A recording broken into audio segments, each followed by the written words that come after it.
Assalamualaikum warahmatullahi wabarakatuh. Perkenalkan, nama saya Romika. Saya calon guru penggerak angkatan 8, unit kerja dari SMA Negeri 1 Arung Alam Bali. Saya akan memaparkan tugas 1.1.A.8, koneksi antar materi, kesimpulan dan refleksi modul 1.1, yaitu tentang kesimpulan dan refleksi pemikiran Ki Hajar Dewantara. Selamat menyaksikan. Baiklah, saya akan memaparkan tugas saya dengan pertanyaan pematik, yaitu 1. Apa yang Anda percaya tentang murid dan pembelajaran di kelas sebelum Anda mempelajari modul 1.1? 2. Apa yang berubah dari pemikiran atau perilaku Anda setelah mempelajari modul ini? 3. Apa yang dapat segera Anda terapkan lebih baik agar kelas Anda mencerminkan pemikiran Ki Hajar Dewantara? Apa yang Anda percaya tentang murid dan pembelajaran di kelas sebelum Anda mempelajari modul 1.1?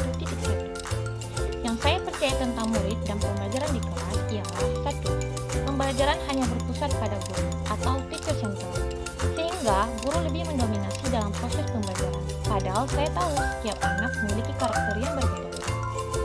2. Pembelajaran sesuai keinginan guru, yaitu lebih fokus pada aspek pengetahuan, sehingga muncul pemikiran di dalam diri saya bahwa peserta didik yang mendapat nilai bagus adalah anak yang pandai, padahal ada aspek lain yang harus lebih diperhatikan. 3. Murid kurang aktif, pembelajaran menjadi monoton. Akibatnya, motivasi belajar anak menjadi lebih rendah. 4. Daya kembang anak terbatas. Anak tidak bisa mengeksplor diri lebih jauh lagi. Nah, sehingga bisa mengakibatkan anak menjadi pasif dan tidak aktif. 5. Guru kurang memahami karakter anak. Akibat dari tidak memahami karakter anak ini, saya sebagai guru menyamaratakan kemampuan anak yang padahal anak memiliki kemampuan yang berbeda-beda. Berikut gambaran proses belajar model saya di kelas sebelum saya belajar tentang filosofi pendidikan Ki Hajar Dewantara. Apa yang berubah dari pemikiran atau perilaku Anda setelah mempelajari modul ini? Yang berubah dari pemikiran saya setelah mempelajari filosofi Ki Hajar Dewantara adalah 1. Pembelajaran berpusat pada anak atau student center. Dengan pembelajaran yang berpusat pada anak menjadi lebih aktif dalam proses pembelajaran, sehingga anak bisa mengeksplor diri dan pembelajaran menjadi lebih hidup, aktif, dan kreatif. 2. Memahami karakter anak dalam pembelajaran. Sejatinya, setiap anak memiliki karakter yang berbeda-beda, sehingga anak bisa menyelesaikan tugas dengan bakat dan minatnya. Dengan keunikan dari setiap anak, saya sebagai pamong harus mampu menuntun anak sesuai dengan kodratnya. 3. Pembelajaran haruslah memberi kebahagiaan. Dalam pembelajaran, anak bisa memilih sumber apa dan dari mana yang akan digunakan untuk belajar. Tugas guru hanya mengarahkan mana yang lebih baik sehingga anak menjadi lebih bersemangat dalam belajar dan bisa meluangkan ide-ide serta hal-hal yang menjadi kegemarannya. 4. Pembelajaran bukanlah berpatok pada nilai, melainkan pada karakter anak. Di sini, keberhasilan yang sesungguhnya adalah saat anak berhasil memiliki budi pekerti yang baik, bukan hanya dilihat dari nilai KKM atau segi pengetahuannya saja. Selanjutnya, yang berubah dari segi perilaku saya ialah 1. Mendesain pembelajaran sebaik mungkin. Dengan pembelajaran yang unik, anak semakin semangat dalam belajar, sehingga anak lebih termotivasi dan akan merasa bahagia. 2. Setiap tugas sesuai dengan bakat, minat, dan kreativitasnya. Pembelajaran yang dilakukan sesuai keinginan anak akan menciptakan lebih berkesan dan menjadi menyenangkan dengan tetap memperhatikan pola asuh, asih, dan asah. 3. Memberi kemerdekaan.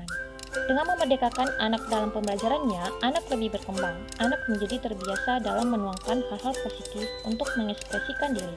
Dengan memperhatikan kodrat anak, guru sebagai pamong bisa menuntun anak menjadi lebih baik. Apa yang dapat segera Anda terapkan lebih baik agar kelas Anda mencerminkan pemikiran Ki Hajar Dewantara? Yang akan saya terapkan agar kelas saya mencerminkan Ki Hajar Dewantara ialah 1. Menerapkan konsep belajar merdeka dan mengintegrasikan setiap pembelajaran dengan keberhasilan menjadi profil pelajar Pancasila. 2. Pembelajaran yang sesuai dengan kodrat anak, yaitu kodrat zaman dan kodrat anak. 3. Menciptakan pembelajaran yang aktif, kreatif, dan inovatif. 4. Pembelajaran lebih memerhatikan karakter anak, yaitu lebih kepada budi pekerti. 5. Pembelajaran menerapkan sistem AMO, yaitu pendidikan yang menuntun. 6. Menerapkan pembelajaran yang berbasis kearifan lokal dan budaya. Kesimpulan yang dapat saya sampaikan adalah ada banyak hal yang saya dapatkan dari dasar pemikiran Bapak Ki Hajar Dewantara yang sangat baik dan perlu kita praktekkan dalam proses belajar mengajar kita, baik itu di kelas ataupun di sekolah. Di antaranya, 1. Pendidikan adalah menuntun anak sesuai dengan minat dan bakatnya. 2. Pendidikan yang sebenarnya terletak pada karakter yang baik dengan penanaman budi pekerti yang baik. 3. Pendidikan sejatinya adalah berhamba pada anak, di mana dalam pendidikan kita harus tulus dan ikhlas-ikhlasnya dalam membimbing atau menuntun anak, sehingga anak bisa menjadi manusia yang seutuhnya.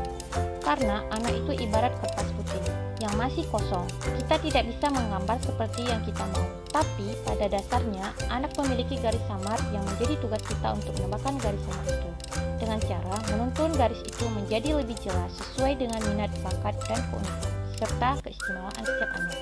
Lalu, pendidikan itu bukan hanya menuntut ilmu, tapi juga memberikan suri tauladan, menuntun untuk memiliki profil pelajar Pancasila berbudi pekerti yang baik. Seperti kata Ki Hajar Dewantara, pendidikan itu sejatinya memuliakan anak. Demikianlah pemaparan saya tentang koneksi antar materi pemikiran filosofi Ki Hajar Dewantara.